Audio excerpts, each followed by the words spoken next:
تر اوږده ځنډ وروسته د افغانستان د سرپرست حکومت او د متحده عربي اماراتو د یوې کمپنۍ ترمنځ د کابل د هوایي ډګر په ګډون د یو شمېر نورو ډګرونو د ځمکنیو خدمتونو تړون لاسلیک شو.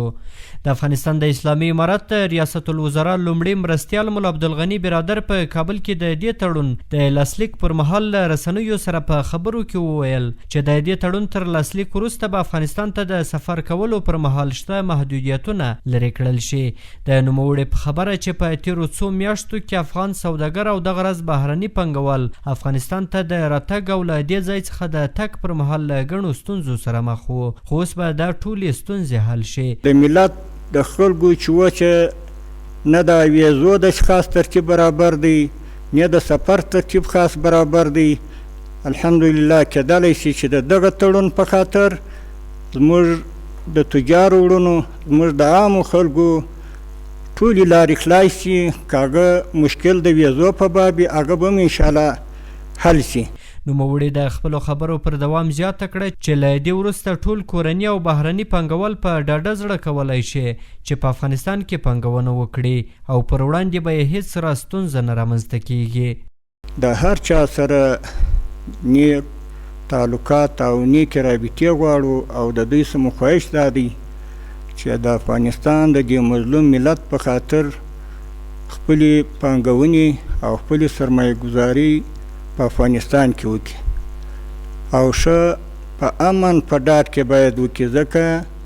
که موږ اوس وګورو الحمدلله په افغانستان کې په اصل کې 80 امن و امنیت تأمین دی. دغه راز د دې تړون د لاسلیک پر مهال د افغانستان د ترانسپورت او هوایي چلند وزارت تخنیکي مرستیال غلام جیلاني وفا وویل چې د دې تړون په پلي کېدو سره به په هوایي ډګرونو کې ټولې شته ستونزې حل او ډیری نړیوال هوایي شرکتونه به افغانستان ته خپل پروازونه پیل کړي. بعد د دې چې د ناټو قواوې د کابل څخه ووتلې،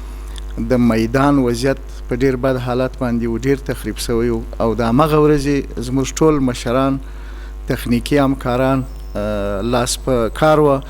تر څو چې د رغونې دپاره او د لارې خلاصولو دپاره د افغانستان ټولو خلکو ته، تجارانو ته، ډیپلوماتانو ته، سیاسیونو ته لار خلاصه سي او ټول نړیوال پروازونه خپل نورمال او ستاندرد حالت ته راسي.